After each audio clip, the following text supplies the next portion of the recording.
Chapter 2. At 7:30 a.m., Rob's alarm clock woke him up. He was still thick with sleep. Maybe the pills still had their hold, or maybe it was the fact that he was up for another couple of hours from midnight till 2, consoling Max, who had been kicking and whimpering in his sleep, and still acting off and incredibly slow on the stairs for his late-night pee break. Maybe Rob was still groggy from the weird fog of dreams he'd had all night. He figured the dreams would be coming before he even fell asleep the first time, after going to bed on such a weird note. What exactly the hell had happened, he wondered. There was that loud, brash, growling voice. Was what it had shouted in English? Maybe, but he hadn't understood it. Anyway, he was running late. "Okay, Max, come on. Let's go outside." Max reluctantly got out of bed. He did his business in the road median, and Rob noticed that Max's bowels had cleared up. He'd had a nice, solid stool. How exciting, Rob thought, although there was a major sense of relief. On the way back in, Max was poking his way up the stairs. Max was old, but he was also a master guilt tripper. "Move your ass, Max." Rob pushed him up the stairs faster. "Come on, boy, I'm going to be late." He got Max inside and then rushed off to work. Rob's bus was 13 minutes late. No worries, though. He always took the early bus before the one that would just get him to work on time. He could still make it. When it finally arrived, it was overpacked, and he crammed himself in like one more sardine and had to stand the whole way, sometimes clutching the handrail with white knuckles to keep his balance. He had to squeeze his way back out when it dropped him off at the bank, and he ran inside. He got to his desk and turned on that damned slow computer, and the clock on it said 900 hours, 2 minutes, and 6 seconds. The rat in the suit walked over. "You're late," the snakebait said. "Yeah, so was my bus," Rob replied. "Regardless, it's our customers who suffer." "Yeah, well, it's 2 minutes, no big deal." "It's a very big deal. You've missed work twice in the last 6 months, and this is your third time being late." "I don't think that's excessive." "Come into my office."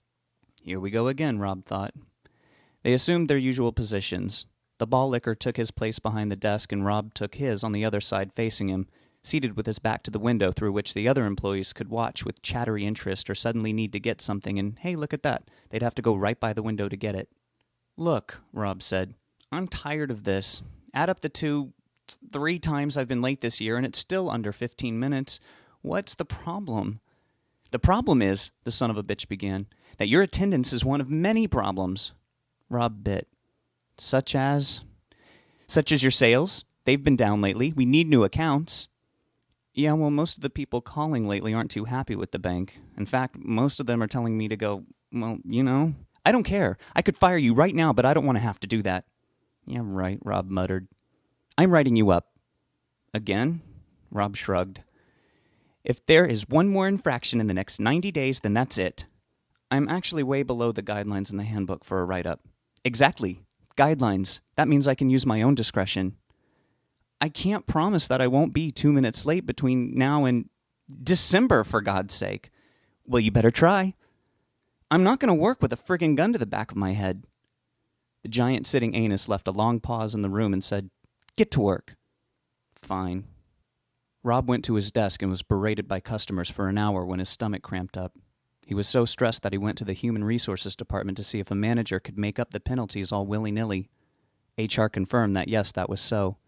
Each employee's attendance was so valuable, apparently, that if you miss those 2 minutes, they will fire you and leave your desk empty for 2 weeks while they retrain the next expendable fodder.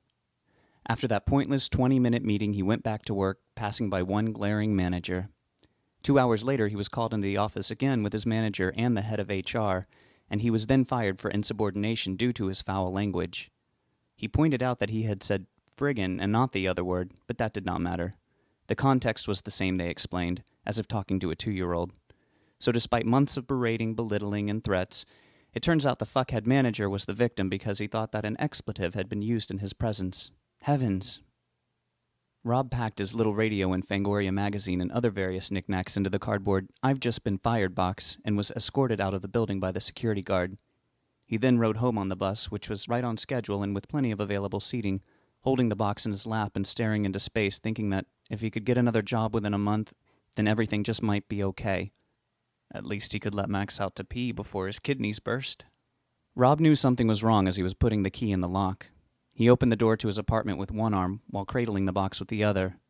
There wasn't the usual antsy pitter-patter of big paws. As soon as he could see inside, he let the box fall. Max was lying on his side in the middle of the room, rapidly wheezing his breath in and out. Rob ran up to him and patted him firmly on his side. Max's eyes were darting wildly. Rob immediately ran to the phone and got the closest vet's number.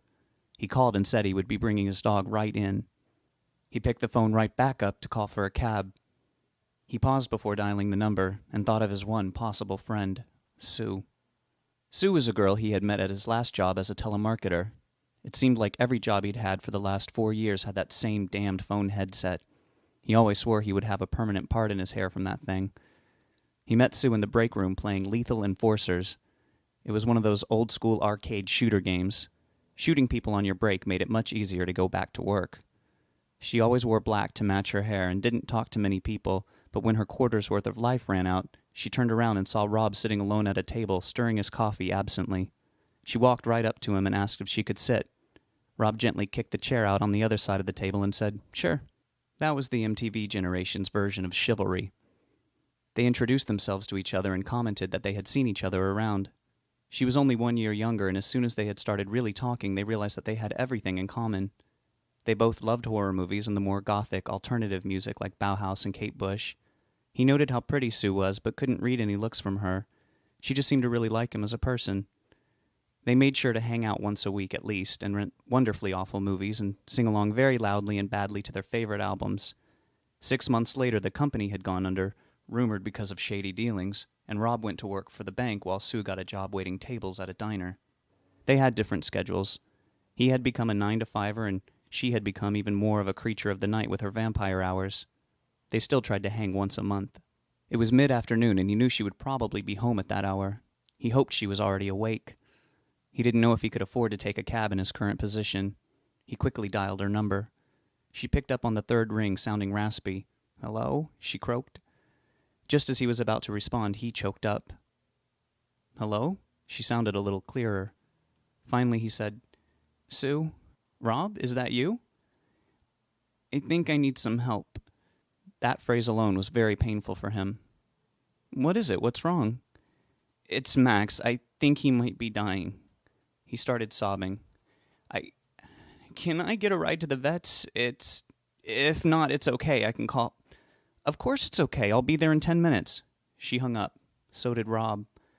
Thank God. He really didn't want to deal with a cab with a 90-pound sick dog. Sue's car was older than dirt, but it ran great and she wasn't far away at all. He walked back over to Max, who was still in the same condition, and he lay down next to him, wrapped his arms around him, and said through his sobs, "I love you so much, boy. If this is it, just know that, okay? I'm sorry I haven't been giving you a better life because you are such a good dog." Then he thought he would try something. He got up to make Max's favorite treat, microwave popcorn. He popped it and put 2 of the exploded kernels in front of Max's nose. Nothing. That was when Rob knew that was going to be it for sure. Sue was there in 7 minutes, knocking on the door. She helped him carry Max to the car. He first insisted he needed no help carrying him, but after collapsing to his knees halfway there, he allowed for some assistance. They got him in the back seat. Still the only motion from Max was coming from his eyes. Rob got in the back with him and placed his friend's head on his lap, and they were off.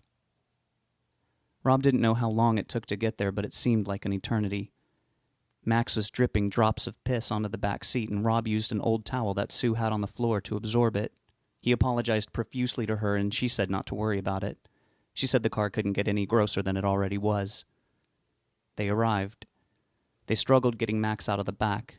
Sue pulled his upper body out while Rob carried out the rear, hunched over till he was out of the car. When Rob was finally able to stand erect, without the car's roof overhead, they shifted Max's weight to more easily and comfortably carry him on his side. Opening the vet's door was fun, too.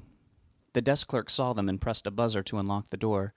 It had to be pulled open, and it was ridiculously heavy. The handle slipped through Rob's few free fingers, and the door latched shut again with them still outside. They were re-buzzed in. The desk clerk stayed in his seat, watching them through all of it. Rob and Sue turned Max around so Rob could hold Max with one arm and pull the door open with the other. The vet called them in after another brief eon and helped lift Max up on the metal examining table. The vet said he needed x-rays and blood work to see what was happening, but seemed to sum up every sentence with, "The dog is really old." He asked them to wait half an hour and he would have the results. Rob and Sue went for a walk. They were aimlessly meandering around the city blocks. The sun was too bright and not cheery at all. The street seemed to be under monumental construction, and there was something mean and disrespectful in the way the jackhammers just wouldn't let up. Rob and Sue had a comfortable silence between them, but after about 4 blocks along, she put her arm around him and said simply, "I'm sorry." He responded simply, "Thank you." Both comments were said with worlds of sincerity. A few minutes later, Rob was startled and said, "What if he dies right now?" "Do you want to go back?" she asked, obviously willing. "Yeah, I do." So they went back. They were over 10 minutes early, but the desk clerk, whose chair must have been attached to his ass, buzzed them in again and said, "I'll call for him." That couldn't be a good sign. The vet came right out and invited them back into the exam room. Max was not there. The vet clipped the x-rays up on a lit screen, and there was Max's skeletal abdomen. The vet said, "Here's the problem." He pointed to a cloudy mass of intestines and continued, "These tumors are very common in larger dogs. It compresses their internal organs and eventually ruptures, causing massive internal leakage, which contaminates the rest of the blood. This appears to have happened several hours ago, so he is basically bleeding to death inside, which is causing the extreme weakness and anemia. He is in very little pain, if any." I'm sure bleeding to death from cancer is quite comfy, Rob thought. How the hell would that guy know what the dog was feeling? Did Max's nerve endings conveniently and coincidentally stop working too? Also, why was the guy's explanation about Max's cancer metastasizing so lengthy? Rob was not an idiot. He had seen many chick flicks. They were always dying from that sort of thing. He was not sure all of it was even being explained correctly. Then he said, "Is there anything you can do for him?" Sue just stood respectfully silent in the room. The vet said, "We could try to operate to remove the tumors." Rob interrupted, looking at the x-ray. "Where are the tumors?" The vet pointed to the mass of innards and said, "These are the tumors." His finger was circling the entire stomach area. All that stuff Rob thought was normally supposed to be there was the lumpy, cancerous growth. It was, in fact, obscuring the view of the intestines. "My God," Sue said. The vet went on, "As I was saying, we could try to remove the tumors and transfuse the entire blood supply, but we may not have enough dog blood on hand, and even under the best of circumstances, it is unlikely it will be successful. Plus, it is very expensive, and after all, the dog is very old." Rob said, "Would you recommend putting him down?" He knew it was a stupid question. It was all the guy was telling him to do, without telling him to do it, probably for some legal reason. The vet raised his eyebrows and said, "That call is up to you." Wasn't it wonderful that there was so much legal bullshit in the world that one person couldn't even just talk to another like a human being, even in times of utmost strife, Rob was thinking. A more human voice spoke up. "It sounds like the right thing, Rob," Sue said softly. The vet reluctantly nodded. "All right," Rob said. The vet instantly responded, "Just let me get prepped and you can come in and say goodbye." He then left the room. "You're doing the right thing," Sue offered. "I just can't believe I didn't know he was so sick. He looked fine. He was just sick to his stomach here and there." Rob sighed. "There was no way you could have known, Rob. It's all internal." "I know," he resigned. After 5 minutes that flew by much too fast, the vet called them to come into the back of the building. There was Max, still breathing harshly but a little slower, with an IV in his front leg. Sue walked up and kissed Max on the head and said to Rob, through her own tears, that she would be right outside. The vet followed her out. Rob knelt down by the cold steel table. "Hey, boy, it's okay, I'm right here." Max's eyes looked at him and then darted around again. "I love you so much. Just go to sleep, okay? I'm right here. You are such a good boy." Max's eyes got cloudy and were only half open. "That's right," Rob said with tears streaming down his cheeks. "Good boy.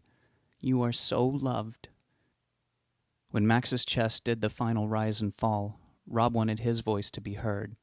He imagined it would sound like it was fading away as Max entered the darkness, so he said, "Bye, sweetie. I love you. It's okay. Bye." And that was it.